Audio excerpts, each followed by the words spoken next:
So phone tapping లో చాలా కీలకమైనటువంటి విషయాలు బయటపడతా ఉన్నాయి. సో నిన్న చాలా స్పష్టంగా చెప్పడం జరిగింది కదా. కేసీఆర్ పేరు, హరీష్ రావు పేరు బయటకు వస్తా ఉంది. దాంతోపాటు ముఖ్యంగా కేటీఆర్ పేరు కూడా బయటకు వస్తా ఉంది కదా. సో దీనిలో ప్రధానంగా హరీష్ రావు పేరు ప్రధానంగా ప్రభాకర్ రావు చెప్తున్నట్టుగా కొన్ని మీడియా కథనాలు రావడం జరిగింది. సో దానిలో అసలు ప్రధానంగా హరీష్ రావుకు రావడం వెనకాల కారణాలు ఏంది అనేది ఒకసారి లోతుల్లోగా మనం పరిశీలిస్తే కనుక గతంలో 10 సంవత్సరాల కాలంలో హరీష్ రావు ఫోన్ కూడా ట్యాప్ అయింది. కానీ హరీష్ రావును ఈ ఫోన్ ట్యాపింగ్ లో మరి ప్రభాకర్ రావు ఎవరి త్రూ ఇరికిస్తున్నాడు అనేది ఒకసారి లోతులోగా కొన్ని డీటెయిల్ గా మాట్లాడుకుంటే మనం కొన్ని విషయాలు చాలా క్లియర్ గా చెప్పొచ్చు మిత్రులారా.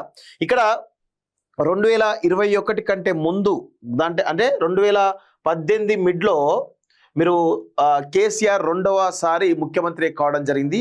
దాదాపు 5 సంవత్సరాల అంటే 2014 నుంచి 2019 వరకు కేసీఆర్ పాలించాల్సింది పోయి దాదాపు 6 నుంచి 8 నెలల కాలం ముందు ఆయన ఆ పార్టీని డిజాల్వ్ చేసేసి మళ్ళీ ఎన్నికలకు పోవడం జరిగింది. సో దీనిలో ప్రధానంగా తెలుస్తున్న విషయం ఏంటి అంటే సో ఆనాడే బీఆర్ఎస్ పార్టీ విచ్ఛిన్నం కాబోయే అవకాశం ఉంది అనేది కోణంలో తెలుస్తా ఉంది.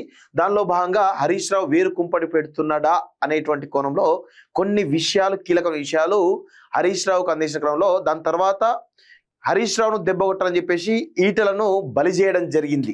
సో 2021లో ఈటలను ఏ విధంగా పార్టీ నుంచి గెంటేసారో మనందరం కూడా చూసినాం. సో దానికి ప్రధానంగా వెనకాల ఉన్న విషయం ఏంటంటే ఫోన్ ట్యాపింగే. ఫోన్ ట్యాపింగ్ లో మరి కేసీఆర్ కు ఏం తెలిసిందో తెలియదు కానీ మొత్తానికైతే హరీష్ రావును బలిపీఠం ఎక్కియడానికి ఈటలను ప్రధానంగా బలి చేసిరు అనేది చాలా స్పష్టంగా తెలుస్తోంది. అందుకే హుజురాబాద్ ఎన్నికల ఇన్ఛార్జిగా ఈటల మీదికి హరీష్ రావును ఈరోజు పెట్టడం జరిగింది. సో హరీష్ రావు కేసీఆర్ చెప్పిన మాటను జవదాటని చెప్పేసి చాలా స్పష్టంగా అర్థమైంది. అయితే 2018లో దాదాపు రెండోసారి ముఖ్యమంత్రిగా స్వీకరించిన తర్వాత రెండోసారి బీఆర్ఎస్ పార్టీ అధికారంలోకి వచ్చిన తర్వాత దాదాపు 6 నెలల వరకు కూడా హరీష్ రావుకు మంత్రి పదవి ఇవ్వలేదు.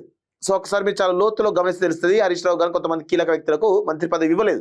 దానికి ప్రధాన కారణం ఏంటి అంటే ఈ హరీష్ రావు ఫోన్ను ట్యాప్ చేసిండు అనేది ఆనాడే పెద్ద ఎత్తున చర్చ జరిగింది. దానికంటే ముందు రేవంత్ రెడ్డి పసిగట్టిండు. ఈ రేవంత్ రెడ్డి నా ఫోన్ను ట్యాప్ చేస్తూ చెప్పి పసిగట్టి ఆనాడే అప్పటి నుంచే రేవంత్ రెడ్డి ఫోన్ వాడడం మానేసిండు. సో ఇది ప్రధానంగా ఇక్కడ అసలు ఫోన్ ట్యాపింగ్ లో హరీష్ రావు ఫోన్ ట్యాప్ అయిందని ఆనాడు కూడా కొంత అనుమానాలు బలపడ్డాయి. కానీ ఇప్పుడు ప్రధానంగా జరుగుతున్న చర్చ ఏంది, హరీష్ రావును ఫోన్ ట్యాపింగ్ లో ఇరికించేటువంటి ప్రయత్నం జరుగుతూ ఉంది. ఎందుకు అంటే నాకు తెలిసి గతంలో ప్రభాకర్ రావు ఎవరు యుఎస్ లో ఉన్నప్పుడు కేటీఆర్ కూడా యుఎస్ కి వెళ్ళి కలిసిండు అనేది ఒక రూమర్ చాలా పెద్ద ఎత్తున వినబడతా ఉంది. సో ఆ క్రమంలో మేబీ డాడీ పేరు రాకుండా చూడాలని చెప్పేసి పెద్ద ఎత్తున ఆయనకు ఒక ఆఫర్ భారీ ఎత్తున ఇచ్చినట్టుగా కొంత అక్కడక్కడ చర్చ యుఎస్ లో జరుగుతూ ఉన్నటువంటి చర్చను మీ ముందు పెట్టేటువంటి ప్రయత్నం చేస్తున్నాను. సో ఇప్పుడు ఏం జరుగుతూ ఉంది, కేసీఆర్ పేరు బయట పెట్టద్దు. సో ఇప్పుడు కేటీఆర్ ఏం చేయాలి, హరీష్ రావు పేరును బయట పెట్టి అంటే ఒకవేళ ఇన్ కేస్ బాగా ఒత్తిడి వస్తే హరీష్ రావే ప్రధాన కారణం అని చెప్పు అన్నట్టుగా మేబీ ఏమన్నా అట్లా జరిగిందా అనే కోణంలో కూడా ఒక రాజకీయ చర్చ చాలా బలంగా జరుగుతుంది. అందుకే ఫోన్ ట్యాపింగ్ లో హరీష్ రావు పాత్ర నాకు తెలిసి ఉండకపోవచ్చు. ఎందుకంటే ఈయన ఫోన్ ట్యాప్ అయింది కదా, కాబట్టి ఈయన ఫోన్ ట్యాపింగ్ లో ఉండకపోవచ్చు. కానీ బలవంతంగా ప్రభాకర్ రావు చెప్పించే ఒక ప్రయత్నం బలంగా జరుగుతుంది అనేది చాలా స్పష్టంగా అర్థమవుతా ఉంది. ఎందుకు అంటే బీఆర్ఎస్ పార్టీలో ఇప్పుడు మీరు రాసి పెట్టుకోండి, బీఆర్ఎస్ పార్టీలో 2 వర్గాలు ఏర్పడ్డాయి. ఒకటి హరీష్ వర్గం, 2 కేటీఆర్ వర్గం. సో ఈ 2 వర్గాలు చాలా ప్రధానంగా కేటీఆర్ యొక్క వైఫల్యాన్ని చూసి కేటీఆర్ వర్కింగ్ ప్రెసిడెంట్ గా ఉంటే పార్టీ బాగుపడదు అని చెప్పి మొత్తానికైతే హరీష్ రావు వర్గం ఆయనతో పాటు చాలా మంది సీనియర్లు, పార్టీ లాయలిస్టు, తెలంగాణ ఉద్యమకారులు చాలా మంది కూడా హరీష్ నాయకత్వాన్ని ఈరోజు కోరుకుంటా ఉన్నారు. కానీ కేటీఆర్ నాయకత్వం కొంతమంది యూత్కు సంబంధించిన వాళ్ళే కోరుకుంటా ఉన్నారు. అది కూడా తెలంగాణ ఉద్యమానికి సంబంధం అక్కడ కొంతమంది ఉన్నారు. కానీ అసలు ఉద్యమానికి సంబంధం లేని వాళ్ళు ఈరోజు కేటీఆర్ యొక్క నాయకత్వాన్ని కోరుకుంటారు.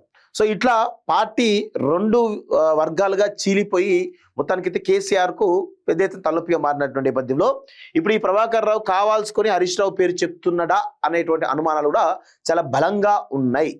సో దానిలో భాగంగానే మనం కొన్ని వివరాలు మనం మాట్లాడుకోవాల్సిన అవసరం అయితే ఉంది. ఎందుకు అంటే ఇప్పుడు హరీష్ రావుని ప్రధానంగా ఎవరు టార్గెట్ చేస్తున్నారు? కవిత టార్గెట్ చేస్తూ ఉంది.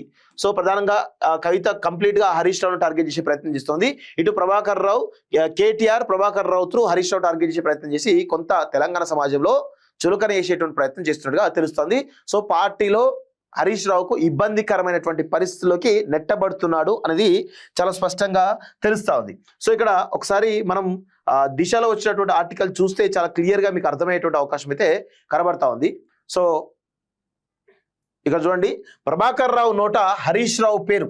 అసలు ఫోన్ ట్యాపింగ్ లో హరీష్ రావు ఉండడు, ఎందుకంటే ఆయన ఫోనే ట్యాప్ అయింది కదా. మరి ఈ క్రమంలో హరీష్ రావు పేరు ఎట్లా ఉంటది? ఎందుకంటే 2018కి ముందే ఫోన్ ట్యాపింగ్ లో కొన్ని విషయాలు మరి హరీష్ రావు విషయాలు కేసీఆర్ తెలిసాయి కాబట్టి అన్నిలో పక్కన పెట్టినది కొంత బీఆర్ఎస్ పట్ల జరుగుతున్నటువంటి చర్చ. మళ్ళీ అలాంటి పరిస్థితుల్లో హరీష్ రావు ఫోన్ ట్యాపింగ్ లో ఉండడు కదా. సో అలాంటి పరిస్థితిలో ప్రభాకర్ రావు అంటే హరీష్ రావు పేరు వస్తుందంటే దానికి ప్రధానమైన కారణం ఏంది? కేటీఆర్ ప్రభాకర్ రావు నుంచి హరీష్ రావు పేరు బయట పెడుతున్నాడా అనేటువంటి ఒకసారి అనుమానాలు చాలా బలంగా వినిపిస్తా ఉంది. సో ఫోన్ ట్యాపింగ్ ఎంక్వైరీలో ఆయన పేరును ప్రస్తావించినటువంటి ఎస్ఐబి మాజీ చీఫ్ ప్రభాకర్ రావు. సో అర్థమైంది కదా, ఇక్కడ హరీష్ రావును బలిపీఠం ఎక్కిస్తున్నారా? ఈరోజు ఫోన్ ట్యాపింగ్ కేసులో హరీష్ రావును బలిపీఠం ఎక్కించబోతున్నటువంటి కేటీఆర్ అని చెప్పి చాలా స్పష్టంగా అర్థమవుతుంది కదా మీకు. నేను రీసెంట్ కూడా గత 2-3 రోజుల నుంచి కూడా నేను హరీష్ వర్సెస్ కేటీఆర్ సంబంధించినటువంటి బీఆర్ఎస్ పట్ల జరుగుతున్న అంతర్గత పోరు గురించి చాలా కీలకమైన విషయాలు చెప్పడం జరిగింది. సో అందులో భాగంగానే ఇప్పుడు ఆయన బలిపీఠం ఎక్కించబోతున్నారా అనేటువంటి అనుమానాలు కూడా చాలా బలంగా వినిపిస్తా ఉన్నాయి.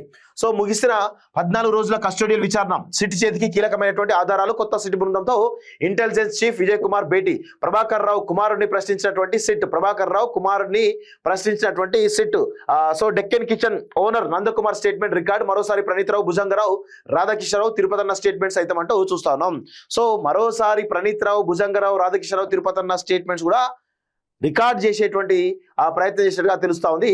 సో ఫోన్ ట్యాపింగ్ కేసు విచారణ తుది దశకు చేరుకున్నది. గత 14 రోజులుగా ప్రభాకర్ రావును విచారించినటువంటి సిట్ ఆ వివరాలను నేడు సుప్రీంకోర్టుకు అందజేయనున్నది. వారం రోజుల పాటు జరిగినటువంటి విచారణలో కీలకమైనటువంటి అంశాలు వెలుగు చూశాయి. ప్రభాకర్ రావు వాంగ్మూలంలో మాజీ మంత్రి హరీష్ రావు పేరు ప్రస్తావనకు వచ్చినట్టు తెలుస్తున్నది. ఈ కేసులో భాగమైనటువంటి వారందరినీ సిట్ అధికారులు జూబ్లీహిల్స్ పిఎస్ కు గురువారం పిలిపించారు. మాజీ డిఎస్పీ ప్రణీత్ రావు, భుజంగరావు, రాధాకిషన్రావు, తిరుపతిలో పిలిచిన సిట్ మరోసారి వారి స్టేట్మెంట్ రికార్డ్ చేసినట్లు సమాచారం. గురువారంతో ఎస్ఐబి మాజీ చీఫ్ ప్రభాకర్ రావు విచారణ ముగినతో అందరినీ కలిపి సిట్ మరోసారి విచారించింది. రామగుండం సిపి అంబర్ కిషోర్ ఝా సిట్ ఆఫీస్ లో విచారాంశాలను పరిశీలించారు.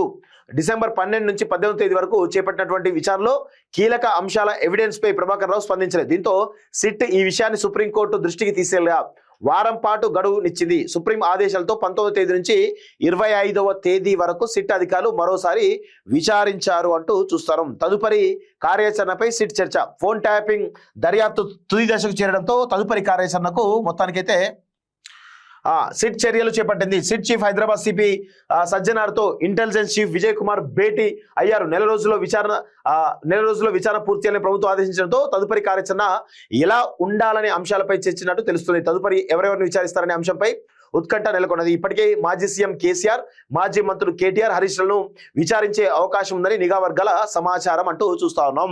సో ప్రభాకర్ రావు కుమారుడిని కూడా విచారించారని చెప్పేసి తెలుస్తోంది. ఫోన్ ట్యాపింగ్ కేసులో సిట్ బృందం ప్రభాకర్ రావు పెద్ద కుమారుడు నిశాంత్ రావును కూడా విచారించింది. ఆయనకు సంబంధించినటువంటి ఆర్థిక లావాదేవీల వివరాలు అడిగినట్లు తెలుస్తుంది.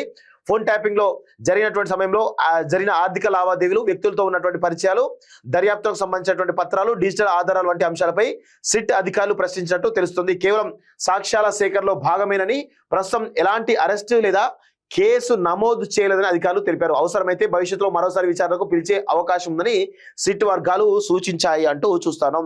రాధాకిషన్ రావు ఎలా వేధించారని అడిగారంటూ డెక్కన్ కిచెన్ ఓనర్ నందకిషోర్ చెప్తారు. మాజీ డీజీపీ రాధాకిషన్ రావు ఎలా వేధించారని చెప్పేసి సిట్ అధికారులను ప్రశ్నించారు. సో నందకుమార్ ఎవరైతే మోయినాబాద్ ఫామ్ హౌస్ కి సంబంధించినటువంటి నందకుమార్ కూడా ఇందులో కీలకంగా ఉన్నాడు. అంటే ఫోన్ ట్యాపింగ్ లో ఆయన వాంగ్మూలం కూడా చాలా కీలకంగా మారబోతుంది. దాని గురించి ఆంధ్రజ్యోతితో చాలా కీలకంగా మాట్లాడేటువంటి ప్రయత్నం అయితే చేద్దాం. సో సిట్ అధికారుల పిలుపు మేరకు జూబ్లీహిల్స్ పిఎస్ కు వెళ్ళాను. 4 గంటల పాటు సిట్ అధికారులు విచారించి నా వాంగ్మూలం తీసుకున్నారు. నా ఫోన్ కూడా ట్యాప్ చేశారని అనుమానాలు ఉన్నాయని సిట్ అధికారులు చెప్పారు. ఎమ్మెల్యేల కొనుగోలు అంశంలో ఫామ్ హౌస్ లో రికార్డ్ చేసిన వీడియోలు బయటకు వెళ్లాయని, కేసీఆర్ స్వయంగా మీడియాకు విడుదల చేశారని, ఫామ్ హౌస్ తతంగంపై సిట్ అధికారులు కొన్ని ప్రశ్నలు అడిగారు. ఎమ్మెల్యేలు, స్వామీజీలు నా ఫోన్ ట్యాప్ చేశారని అధికారులు అన్నారు.